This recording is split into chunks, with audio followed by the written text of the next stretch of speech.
There are two kinds of people in this world: those who don't know how to take care of their cars, and those who think they know how to take care of their cars. Obviously, that's not entirely true because there are all kinds of different people with varying degrees of technical car knowledge and car mechanical skill. But you don't need to have a lot of that knowledge or skill to be able to properly maintain your car. In this speech, I will give arguments about why you should consider keeping your car on a regular maintenance schedule, and what actually comprises a regular maintenance schedule. The first two reasons I like to give for keeping your car regularly maintained is that it'll save you money in the long run, and it'll keep your car running for a lot longer and a lot safer than most other people than doing otherwise. A lot of people like to skip out on oil changes or filter changes or changing their brake pads or tires because they think it'll save them money, which it will in the short run, but in the long run could cause a lot bigger damage to your car that could cost you a lot more money. For example, if you decide to skip out on an oil change, sure, it'll probably be fine if you do it once or twice, but if you run it for too long with old oil, it could eventually cause your car engine to seize up, which in the most extreme case would mean you have to replace the entire engine, which costs a lot more than even the most sophisticated engine oil. Another thing people like to skip on is the brake pads. Yeah, it's never a good idea to cheap out on your brakes because it goes without saying that they are the most important safety feature in your car. And even if it doesn't result in an accident, which it very well could, it could still do a lot of damage. And spending $20 or $50 for brake pads is going to be a lot cheaper than spending hundreds of dollars to fix the calipers and discs, which are part of the brake system.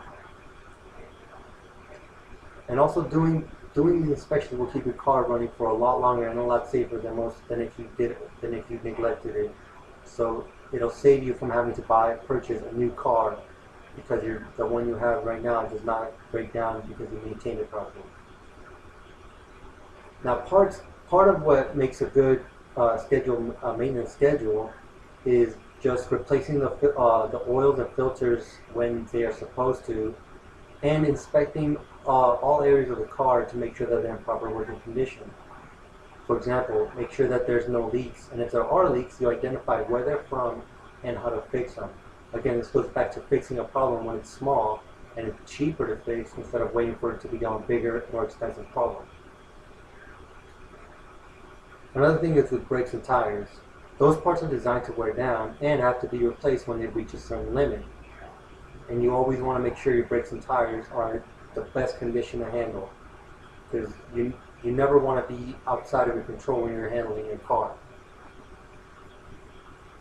Other things such as tire rotations and alignment check are also part of the basic maintenance schedule that you want to do for your car. Now, none of this requires you to actually do anything with your car if you choose not to. A certified mechanic will be able to do those for you, and I personally myself take it to a dealership where a mechanic will perform the inspection at the regular interval. Usually I do that every 5,000 miles, and it usually only consists of a tire rotation and just a air filter inspection. Other times it'll include an oil change, and once I've had to do a tire realignment, which got a little pricey, but in the long run, it makes sure that the car will be running smoothly. Now, sticking to your manufacturer scheduled maintenance is always a good idea. There's a story online I found of a man who was able to ride his car for over 3 million miles, and part of the reason he was able to do that is because he followed his manufacturer recommended scheduled maintenance, and it kept his car running smoothly for 3 million miles. That's 3 million miles that he did not have to buy another car or replace any major components. It still has the original engine that it was built into it. After hearing this, I hope you definitely take the time to do a little bit of research to see what is the best way to stick to a regular maintenance for your car. A lot of it can just be looking at your owner's manual for your car. You can learn a lot from there, and there's plenty of other resources for you to find online with a quick Google search.